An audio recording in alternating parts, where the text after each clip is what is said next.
Guys, Night Gamer here. Today we're going to be reacting to my horrible spelling. Knowledge.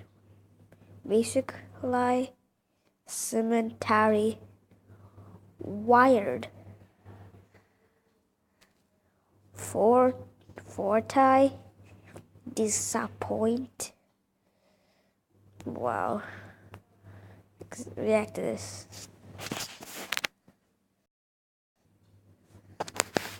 Stay. Well, James just sounded out. Okay, class. Spell Wednesday. I don't know how to spell Wednesday. What out? Oh, okay. So, like this? No, James, it's Wednesday. You said sound it out, and that's how you sound it out. You think you have it bad? Do is spelt with an X. I think it comes to no surprise that I'm terrible at spelling. I feel like everyone in life falls into two categories. Either you're good at math and bad at reading, or you're weird. And if you've seen my other videos, I'm a math boy. My mom told me that I have dyslexia because she has dyslexia and I have all the symptoms, but we never got that diagnosed by a doctor, so... You can't make me take my meds, Mom! A lot of times what I do to cover up the fact that I spell lower than a first grade level is I will purposely misspell words to the point where it's obviously a... I was doing that to be funny, but it's actually because I have zero self-confidence in my spelling and anyone to point out my mistakes. I mentioned this in a different video, but in elementary school, I was put into an honors program, and everyone had to take spelling tests a grade ahead of their level. And by everyone, I mean everyone except me, because I failed every single spelling test. So I had to take tests that were on level. Ew. Every week when we took a spelling test, I would have to move to the back of the classroom, and the teacher would stand right next to me. She'd call out everyone else's word, which had like syllables like anti-disestablimentarianism, and then she'd turn to me and give me my on-level word. James, your word is cat. Yes! Also, one year our class did a spelling bee and everyone had to participate, and like, I didn't even care that I was... Even though I'm watching this next to me, I have a packet of nom marshmallows. I finished this yesterday, now I just have one. The first one out. Yeah. So, hey, that's almost my name. Another thing that I mentioned in a pretty old video is that I used to have a speech impediment when I was little. I couldn't pronounce my O's and I talked like this. I'm good now. Obviously. So every other day during school, I had to go to speech therapy class, and one day the teacher who taught me how to pronounce my O's, I'll call her Mrs. Kool-Aid, gave me this sheet of paper. With a bunch of raindrops on it, and she said, for every raindrop on this page, say the word raindrop. But then she just left the room, and I said, well, I'm gonna do this. I didn't say raindrop a single child. I told her the truth for some. I don't know why. It was probably the easiest lie in my life to get away with, but that's why I remember. I'm still mad at myself for telling the truth. And I had to say raindrop a bunch of times in front of her, and she would only go to the next raindrop until I said it right. And it was terrible. It really hurt my feelings. Since I was struggling with reading and spelling, I had to get an IEP, an incredible, excellent personality, which meant I had to go to a special class for a little bit during school. And the teacher who taught this class was none other than Mrs. Kool-Aid. Oh yeah. That's funny. I don't know why I said it like that. I don't remember anyone ever telling me I was put into a special class. I just remember going into speech therapy every other day, and then those classes slowly morphed into teaching me how to read and spell. I don't know, I thought reading this book would have helped me talk better. 2 other kids were in the reading class with me, and I remember the day when reading for me just clicked. Us 3 were given a simple sentence to read. It was about bees. It was so simple. It was literally just to defend their hive from wasps. Bees don't sting the wasp. Instead, they all crowd around the wasp and flap their wings to raise their body temperature, heating up the wasp's eyes. And then Mrs. Kool-Aid asked us, okay, how do bees defend against wasps? And the other 2 kids said, they sting them. And I said, what? No, you morons! Didn't you read this? Oh! The words in this paper have meaning when placed in a order to convey information. Also, I never want to get hugged by a bee. So I was in these classes all the way until the 6th grade. I was getting better at reading. I still wasn't great, but I was getting better at it. And one day, Mrs. Kool-Aid said, "You know, James, you should try competing in the Battle of the Books." Battle of the Books? Battle of the Books? Battle of the Books! Finally, reading sounds fun! At my school, Battle of the Books was this competition where students were given a list of 4 books to read within a time limit of like 2 months. I don't remember how long it was. After however many months it was, the contestants would sit in an auditorium and take turns answering questions about the books. And whoever got the most questions right would get a pizza party. And that's where the battle part comes in. We'd kill each other for pizza. And then there were 2 more rounds, each with 4 more books, so there was a total of 12 books you had to read. And we were allowed to be with a partner, so my partner was TJ. Hey TJ, do you remember Battle of the Books? Yeah man, it was great. Now you're probably thinking that 4 books in 2 months isn't that hard, especially since they're kids' books. Wait, what? What?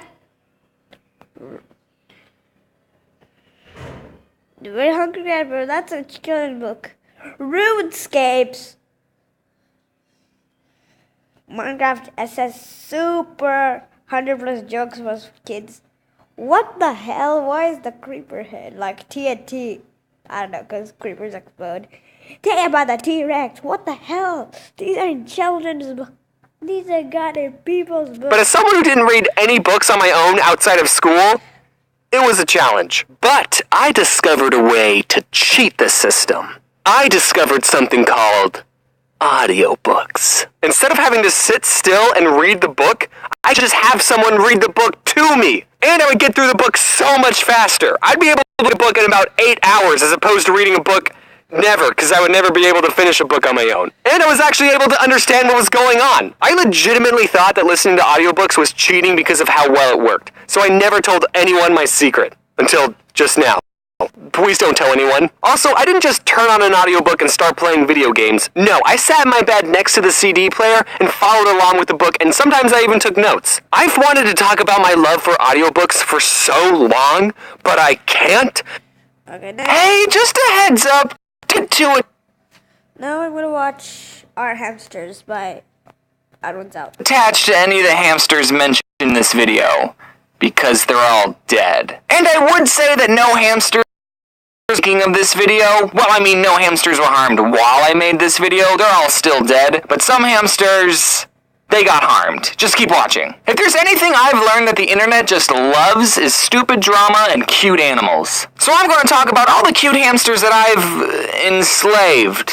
Our family enslaved quite a lot. It was one sister who really wanted a pet hamster and bugged my mom to get one. And my mom, being super nice, bought her the cage, and we bought everything else, including a little black hamster. We named him Squeaks. And he liked to do this really cute thing where he put all of his food in his hamster wheel, and it was made of plastic so he could do that. And then late at night, he would just run in it, and it would sound like... It was like a more annoying maraca. I actually made a comic on paper inspired by this hamster. Wow, you got a hamster? Yeah, but he doesn't do much. Well, yeah, this type of hamster is nocturnal. Really? That means I'll hardly notice him. And then at night, he's trying to sleep, but the hamster is loud, and that's keeping him awake. And the joke is that he said he'd hardly notice him, and he's noticing him. It's not that funny. And I need to tell you about a dog that we have named Georgie. And actually, fact about Georgie, she was born on election day of 2004, which is a much cooler holiday to have a birthday on. It only comes once every 4 years. It's like leap year. It's more rare. So since George W. Bush won the 2004 election, we named our dog Georgie after him. Aww. And that also means that our 12th birthday was on the 2nd. I definitely won't be able to get this video out by that time, but still. Happy birthday to you. Georgie can get the birthday, because it's her birthday, and Poppy can get the girl, because she's a girl. Do you like it? Maybe this tastes good. Oh. This is a huge waste of money. Anyway, back to rodents. This dog just loved to murder these animals. Well, I don't know if murder's the right word. No, murder's the right word. You have to understand that Georgie is a West Highland Terrier, and that breed is known for hunting small animals. So having Georgie and a hamster in the same house doesn't mix well. We had this little plastic hamster ball that we put Squeaks in sometimes. The first time we put Squeaks into his plastic ball, my older brother bowled him. like a bowling ball. PETA, don't sue me. I was vegan for a week. And Georgie thought it was a treat just for her. A treat with a hard outer shell and a juicy middle. She would go straight up a rabid wolf on that hamster ball. We didn't put Squeaks inside his hamster ball anymore after that. But there's even more to say about this hamster. One day, me and my sister came home from school and Squeaks was just gone. He escaped. Everyone check your pockets! We looked everywhere and we couldn't find him. We had to keep a close eye on Georgie at all times. My sister put up missing posters around the house. I don't know if those helped. We made these traps out of Duplo. Did anyone else's parents get them Duplo instead of Legos? No? Only my parents were that lame? Alright, we built this box thing out of Duplo, and we made these stairs going up to the top of the box, and we put lettuce on each step, and the plan was that the hamster would walk up the stairs and fall in the box, because they're stupid, but the traps never worked. And all the hamsters we got in the future that also escaped, we made the same traps, and not once did they ever work. 4 days. Squeaks was missing. Body inside the wall. He was alive! My dad was sitting on the couch relaxing. It was dead quiet, and he just heard the faintest... Squeaks was inside the wall. We think he got in through our laundry chute. I don't know what I would do if my kid's hamster was inside the wall of my house. Well, kids, now's an important time I teach you about death. My dad ended up cutting 3 holes in the wall and lured Squeaks out with some lettuce. Poor thing, he was probably starving. Hopefully he kept some extra food in his cheeks. So even being tormented by the dog and getting stuck in the wall for 4 days, Squeaks still lived a fulfilling 2 years of life. Hamsters don't have that long a lifespan. We buried him in the backyard. After the Squeaks dynasty, we got some more hamsters. Squeaks 2, that was the next one. We thought maybe if we introduced Squeaks 2 to Georgie, then they could be friends and get along. I'll spare you the details of what happened that night. The next one we named Killer because he kept biting us, so get it? Killer? Yeah, he ended up getting killed. Nah, I'm just kidding. He wasn't killed. He lived a long and normal hamster life. Squeaks 2 was killed though. I don't know if you picked up on that. We bought these 3 little hamsters. Seriously, they're the most adorable little things. They look like this. I forgot their names. We'll just call them the 3 amigos. Aw. The lady at the pet store told us that if we bought hamsters from the same litter, they would all get along. She was obviously just trying to sell us more hamsters. Or maybe she didn't have any siblings. But these bros just hated each other. They would never stop fighting. As I was writing the script for this, I thought, well, maybe they were just aggressively playing. Do hamsters play with each other? Just to be sure. And the first thing that showed up, dwarf hamsters, which is what the 3 amigos were, are quite territorial and will not see former cage mates as old see them as threatening rivals. So there we go. You really know your hamsters, lady. So we had 3 different cages for them. We put them right next to each other, and I swear they still gave each other some death glares. I actually made a video a long time ago about this time I broke one of their cages. I was cleaning it outside, and for whatever reason, I was like, I wonder if I could stand on it. The answer, no, I couldn't. The glass broke, and I bled everywhere, and I still have the scar on my foot. And then all the 3 amigos died off, one by one.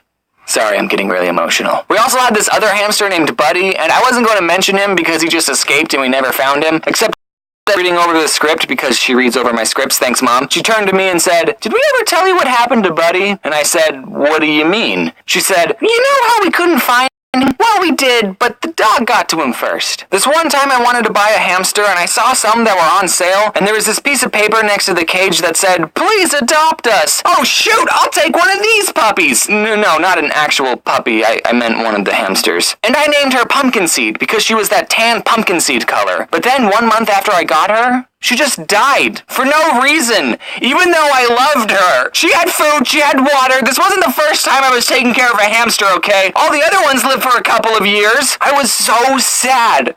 I totally got chipped. No wonder they were on sale. They were all halfway to death's door. I mean, I only had the hamster for a month. I didn't get that emotionally attached to it. But then later, I got a different hamster that I paid full price for, and I named her Gumball. Unlike all the other hamsters that were technically my sister's, this hamster was all mine.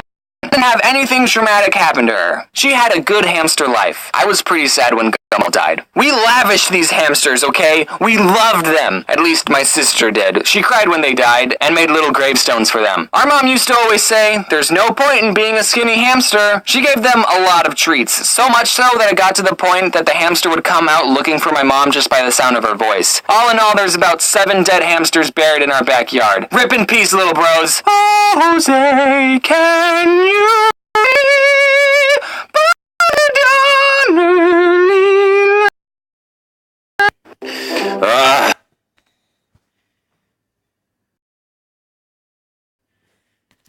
That's it. that's it, guys. Bye.